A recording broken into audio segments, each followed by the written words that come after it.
അങ്ങനെ വരുമ്പോൾ ആദ്യം കിബർ മാറ്റിവെച്ചിട്ട് സലാം പറയുന്നവൻ ആരാണോ അവനാണ് രണ്ടാളെ കൂട്ടത്തിൽ ഏറ്റവും ഖൈറെന്ന് ലോകത്തിന്റെ നേതാവ് മുഹമ്മദുർ റസൂലുള്ളാഹി. ഹദീസ് വലിയ ഗൗരവമുള്ള ഹദീസാണ്. നമ്മൾ അതിൻ്റെതായ ഗൗരവത്തിൽ തന്നെ അത് ഉൾക്കൊള്ളുകയും മനസ്സിലാക്കുകയും ചെയ്യണം. മറ്റൊരു ഹദീസ് ഇമാം അബൂ ദാവൂദ് തങ്ങൾ ഉദ്ധരിക്കുന്ന ഹദീസാണ്. മൻ ഹജറ അഖാഹു സനതൻ ഫഹുവ കസഫ്കി ദമിഹി. മൻ ഹജറ അഖാഹു, ഒരു മുഅ്മിനായ മനുഷ്യൻ മറ്റൊരാളോട് പിണങ്ങി നിന്നാൽ, ഒരു മുഅ്മിനായ മനുഷ്യൻ മറ്റൊരാളോട് പിണങ്ങി നിന്നാൽ, സനതൻ ഒരു കൊല്ലക്കാലം, 6 കൊല്ലം പിണങ്ങി നിന്നവരെ എനിക്കറിയാം. സുബ്ഹാനല്ലാഹ്, കഴിഞ്ഞ ദിവസം ഞാൻ ഒരാളെ കണ്ടു, ഒരു ഉസ്താദിനെ. അദ്ദേഹം പറയുന്നത് തന്റെ കുടുംബത്തിലുള്ള ഒരാളുമായിട്ട് പിണക്കത്തിലാണ്. എന്നാണ് പിണങ്ങിയതെന്നറിയുമോ? അദ്ദേഹത്തിന്റെ ഒരു കുട്ടി പ്രസവിച്ച് കിടക്കുന്ന സമയത്താണ്. ആ കുട്ടിക്ക് 18 or 19 വയസ്സ് കഴിഞ്ഞു. ഇപ്പോഴും പിണക്കം മാറാൻ മറുകക്ഷി തയ്യാറല്ല. ഇതിനല്ലേ കിബറെന്ന് പറയുന്നത്? പല സ്ഥലത്തൊന്നും ഞാൻ സലാം പറഞ്ഞു നോക്കി, പല പ്രാവശ്യം പൊരുത്തപ്പെടിപ്പിച്ച് നോക്കി, പക്ഷേ സലാം പറഞ്ഞിട്ട് മടക്കുന്നില്ല. അവന്റെ മനസ്സിലുള്ള വിദ്വേഷം അടങ്ങുന്നില്ല. 1 കൊല്ലം ഒരാള് മറ്റൊരാളോട് പിണങ്ങി നിന്നാൽ, 1 കൊല്ലം ഒരാള് മറ്റൊരാളോട് പിണങ്ങി നിന്നാൽ, ഫഹുവ കസഫ്കി ദമിഹി, അവന്റെ രക്തം ഒഴുക്കിയതിന് തുല്യമാണ്. നമ്മളൊരാളോട് 1 കൊല്ലം പിണങ്ങി നിന്നാൽ, എത്ര കുടുംബങ്ങളുണ്ട് കൊല്ലങ്ങളോളം പിണങ്ങി നിൽക്കുന്നവർ. നീ അവനെ കത്തിയെടുത്ത് കുത്തിയിട്ട് അവന്റെ കഴുത്തറുത്തിട്ട് ആ കഴുത്തിൽ നിന്ന് രക്തം ഒഴിക്കുന്നവനെ പോലെയാണ്. ഫഹുവ കസഫ്കി ദമിഹി, അവന്റെ രക്തം ഒഴുക്കിയതിന് തുല്യമാണ് 1 കൊല്ലക്കാലം ഒരാൾ മറ്റൊരാളോട് മിണ്ടാതെ ഇരിക്കുന്നത്, പിണങ്ങി നിൽക്കുന്നതെന്ന് ലോകത്തിന്റെ നേതാവ് സയ്യിദുനാ വ ഹബീബുനാ മുഹമ്മദുർ റസൂലുള്ളാഹി. നിങ്ങൾ മറ്റൊരാളെ കുറിച്ചും ചിന്തിക്കേണ്ടതില്ല. മറ്റൊരാൾ അങ്ങനെയാണല്ലോ, അവൻ ഇങ്ങനെയാണല്ലോ, അവൻ തെറ്റിലാണല്ലോ എന്ന് ആലോചിക്കണ്ട. فتش عيوبك قبل عيب غيرك من كل من الناس من عيب له سلما. മറ്റുള്ളവന്റെ കുറ്റങ്ങളും കുറവുകളും അന്വേഷിച്ചു പോകുന്നതിന് മുമ്പ് മോനെ, നിന്റെ ന്യൂനതയെക്കുറിച്ച് നീയൊന്ന് നോക്കുമോ? ഞാൻ ആരോടൊക്കെ പിണങ്ങി നിൽക്കുന്നുണ്ട്, എന്റെ മനസ്സിൽ ആരോടൊക്കെ വെറുപ്പുണ്ട്, എന്റെ മനസ്സിൽ ആരോടൊക്കെ വിദ്വേഷമുണ്ട്, ഇതാണ് ഞാൻ നോക്കേണ്ടത്. ഇമാം മുസ്ലിം തങ്ങൾ ഉദ്ധരിക്കുന്ന മറ്റൊരു ഹദീസ് പറയട്ടെ. ഖാലൻ നബിയ്യു സയ്യിദുനാ മുഹമ്മദുൻ, സലാത്ത് പോയോ? സയ്യിദുനാ റസൂലുള്ളാഹി സല്ലല്ലാഹു അലൈഹി വസല്ലം, ഇന്നൽ അഅമാല തുറദു അലല്ലാഹി കുല്ല ഇത്നൈനി വ ഖമീസ്. എല്ലാ വ്യാഴാഴ്ചയും എല്ലാ തിങ്കളാഴ്ചയും മനുഷ്യന്മാരുടെ അമലുകൾ മുഴുവനും ഉയർത്തപ്പെടും. എല്ലാ വ്യാഴാഴ്ചയും എല്ലാ തിങ്കളാഴ്ചയും മനുഷ്യന്മാരെ മൊത്തം അമലുകൾ അള്ളാഹുവിങ്കലേക്ക് ഉയർത്തപ്പെടുന്നുണ്ട്. ഫയഗ്ഫിറുല്ലാഹു, അല്ലാഹു തആല പുറത്തു കൊടുക്കുന്നു.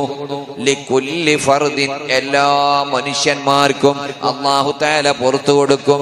വ്യാഴാഴ്ച ദിവസവും തിങ്കളാഴ്ച ദിവസവും അല്ലാഹു സുബ്ഹാനഹു വ തആല അവന്റെ അരികിലേക്ക് മനുഷ്യന്മാരുടെ അമലുകൾ ഉയർത്തപ്പെടുമ്പോ, ആരൊക്കെ അന്ന് റബ്ബിനോട് മാപ്പിരക്കുന്നുവോ, ആരൊക്കെ അല്ലാഹുവിനോട് പൊറുക്കലിനെ തേടുന്നുവോ, അവർക്കെല്ലാവർക്കും അല്ലാഹു തആല സമ്പൂർണമായി പുറത്തു കൊടുക്കാൻ തയ്യാറാണ്.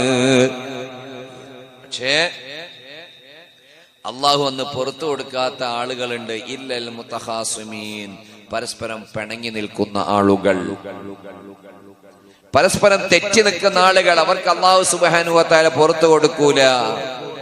ഹൈസു യഖൂലുല്ലാഹു, അല്ലാഹു തആല പറയുകയാണ്, അൻളിറൂ ഹാദൈനി, ഈ രണ്ട് പേരവിടെ നിൽക്കട്ടെ, അവർക്ക് നിങ്ങൾ പുറത്തു കൊടുക്കേണ്ടതില്ല, അവരെ ദുആക്ക് ഇജാബത്ത് നൽകേണ്ടതില്ല.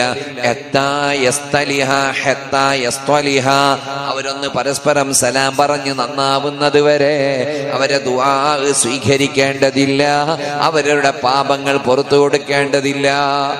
രണ്ടാള് തമ്മിൽ പിണങ്ങി നിൽക്കുന്നുണ്ടോ, പോയി സലാം പറഞ്ഞ് പരസ്പരം നന്നായി പിണക്കങ്ങളൊക്കെ ഒന്ന് മാറിയതിന്റെ ശേഷം നീ അല്ലാഹുവിനോട് പൊറുക്കലിനെ തേടിയാലേ റഹ്മാനായ റബ്ബ് തമ്പുരാൻ നമ്മുടെ ദുആ സ്വീകരിക്കുകയുള്ളൂ എന്ന് സയ്യിദുൽ വജൂദ് മുഹമ്മദുർ റസൂലുള്ളാഹി.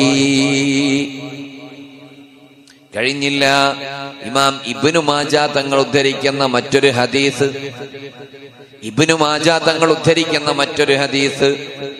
സലാസത്തുൻ, മൂന്ന് വിഭാഗം ആളുകൾ, സലാസത്തുൻ, മൂന്ന് വിഭാഗം ആളുകൾ, ലാ തുർഫഉ സ്വലാത്തുഹും ഫൗക റുഊസിഹിം.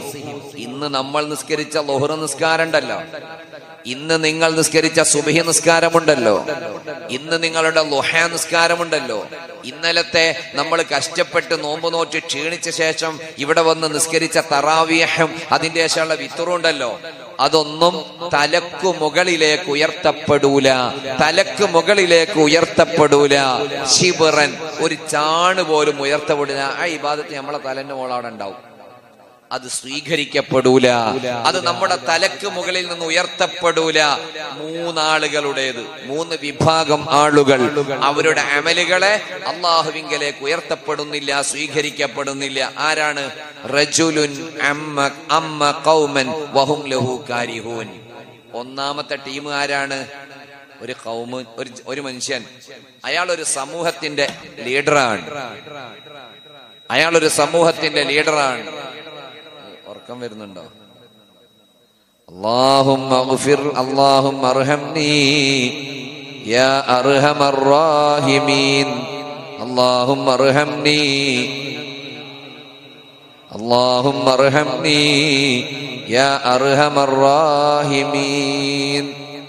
ഒന്ന് നേരെ ഇരുന്ന് നോക്കി, ഒന്ന് ലെവലായി ഇരിക്കാൻ. ഇപ്പൊ നിർത്തും, തോനെ നീട്ടിക്കൊണ്ടുപോരാ, പെട്ടെന്ന് അവസാനിപ്പിക്കാൻ പറ്റും. ഉറക്കം തൂങ്ങിയാൽ പിന്നെ വയലറിയാൻ പാടില്ല എന്നാ ഉമർ ഇബ്നു ഖത്താബ് തങ്ങൾ പറഞ്ഞത്. ഉപദേശം എന്ന് പറയുന്നത് ഇഖാബുൻ, ഒരു തരം ശിക്ഷയാണ്. അത് കേൾക്കാൻ നല്ല മനസ്സും നല്ല താല്പര്യവും ഇല്ലാതെ മടിയോടുകൂടി അത് പറഞ്ഞാൽ പ്രസംഗിക്കുന്ന ആളെ പിരാകാൻ തുടങ്ങും. നമ്മളെ നിലവിലെ അവസ്ഥ എന്താ? 2 മിനിറ്റുള്ള വോയിസ് ഫുള്ള് തീർത്ത് കേൾക്കലല്ലോ, അത് 1.5 2 ഇട്ടിട്ടല്ല നമ്മൾ കേൾക്കല്. നമ്മൾ ഇത്രയും സമയം ഇങ്ങനെ കേൾക്കണമെങ്കിൽ കുറച്ച് പാട് തന്നെയാണ്, അത് ബുദ്ധിമുട്ടാണ്. അപ്പൊ അതുകൊണ്ട് നല്ല ഇൻട്രസ്റ്റ് ഉള്ളപ്പോഴേ ഇത് പറയാൻ പാടുള്ളൂ, അല്ലെങ്കിൽ പറയുന്ന ആളെ മനസ്സുകൊണ്ട് നമ്മൾ ശപിക്കാൻ തുടങ്ങും. അവസാനിപ്പിക്കുക, ഒന്ന് ഉഷാറായിരിക്കുക. ആരും ഉറങ്ങുന്നുണ്ട് എന്നല്ല ഈ പറഞ്ഞ അർത്ഥം, ഉറങ്ങാതിരിക്കാൻ വേണ്ടി പറഞ്ഞതാണ്. 3 വിഭാഗം ആളുകൾ, അതിൽ നിങ്ങൾ വിടോ നോക്കിയാൽ മതി, നമ്മൾ വിടോ നോക്കിയാൽ മതി. 3 വിഭാഗം ആളുകളുടെ അമലുകൾ തലക്കുമീതെ ഒരു ചാണ് പോലും ഉയർത്തപ്പെടുകയില്ല. അതിൽ ഒന്ന്, ഒരു സമൂഹത്തിന്റെ ഇമാമായി നിൽക്കുന്ന ആള്, വഹും ലഹു കാരിയു, ജനങ്ങൾക്ക് അയാൾ കണ്ടൂടാ, കണ്ടെടുത്താ കണ്ടൂടാ. അയാൾ ഇമാമ് നിൽക്കുന്നത് ജനങ്ങൾക്ക് ഇഷ്ടമില്ല. ഒരു സമൂഹത്തിന്റെ നേതാവാകുന്ന ആള്, അയാൾ നേതാവാകുന്നത്, അയാൾ സെക്രട്ടറി ആകുന്നത് നാട്ടുകാർക്ക് ഇഷ്ടമില്ല, അയാൾ പ്രസിഡന്റ് ആകുന്നത് നാട്ടുകാർക്ക് ഇഷ്ടമില്ല, അയാൾ ഫിനാൻസ് സെക്രട്ടറി ആകുന്നത് നാട്ടുകാർക്ക് ഇഷ്ടമില്ല, അയാൾ സമൂഹത്തിന്റെ നേതാവാകുന്നത് നാട്ടുകാർക്ക് ഇഷ്ടമില്ല. എന്നാലും ക്യാഷ് കൊണ്ടോ തറവാട് മഹിമ കൊണ്ടോ ആൾഫലം കൊണ്ടോ അയാൾ നേതാവായി ഇങ്ങനെ വാഴുക. അയാൾ അമൽ അല്ലാഹു തആല സ്വീകരിക്കൂല. ഇമാമ് നിൽക്കുക, അയാൾ ഇമാമിക്കുന്നത് നാട്ടുകാർക്ക് ആർക്കും താല്പര്യമില്ല, എന്നാലും മറ്റെന്തെങ്കിലുമൊക്കെ സംഗതികൾ മുന്നിൽ വെച്ചുകൊണ്ട് അയാളെ കയറ്റി ഇമാമ് നിർത്തുക. ആ മനുഷ്യന്റെ അമൽ അല്ലാഹു തആല തലക്കുമീതെ ഒരു ചാണുയരത്തിൽ പോലും ഉയർത്തുകയില്ല. രണ്ടാമത്തത്, വംറഅത്തുൻ ബാതത് വസൗജുഹാ അലൈഹാ സാഖിത്. ഇത് പെണ്ണുങ്ങളോട് പറയേണ്ടതാ. രണ്ടാമത്തത് പെണ്ണുങ്ങളാണ്. ആ പെണ്ണ് രാത്രി കടന്നുറങ്ങും, അവളെ ഭർത്താവിന് അവളോട് ദേഷ്യാണ്. ഭർത്താവിനെ ദേഷ്യം പിടിപ്പിച്ചുകൊണ്ട്, ഭർത്താവിനെ പിണങ്ങിക്കൊണ്ട്, ഭർത്താവിനോട് ദേഷ്യം പിടിച്ചുകൊണ്ട്, ഭർത്താവിനോട് പിണങ്ങിക്കൊണ്ട് കിടന്നുറങ്ങുന്ന രാപ്പാർക്കുന്ന പെണ്ണ്, ആ പെണ്ണിന്റെ ഇബാദത്തും തലക്കുമീത ഒരു ചാണ് പോലും ഉയർത്തപ്പെടുകയില്ല. സയ്യിദുനാ മുഹമ്മദുർ റസൂലുള്ളാഹി. മൂന്നാമത്തെ ആള് ആരാണെന്ന് അറിയുമോ? വഅഖവാനി മുതസ്വാരിമാനി, പരസ്പരം പിണങ്ങി നിൽക്കുന്ന രണ്ട് സഹോദരങ്ങൾ, പരസ്പരം പിണങ്ങി നിൽക്കുന്ന രണ്ടാളുകൾ. ആ രണ്ട് സഹോദരന്മാര് അവരുടെ അമലുകളും തലക്കുമീതെ ഒരു ചാണ് പോലും ഉയർത്തപ്പെടൂല. എന്തോര ളുഹാ നിസ്കാരങ്ങളാണ്, വിത്ർ നിസ്കാരങ്ങളാണ്.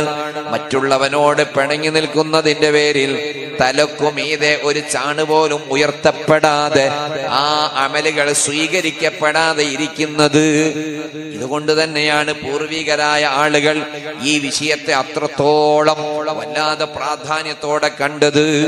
നോക്കൂ നിങ്ങൾ, മഹാനായ സയ്യിദുനാ ബിലാൽ ഇബ്നു റബാഹ് റളിയല്ലാഹു അൻഹു, അബൂദർറുൽ ഗിഫാരി റളിയല്ലാഹു അൻഹു നിസാരക്കാരനല്ലല്ലോ, സഹാബാക്കളിലെ പ്രമുഖനാണ്.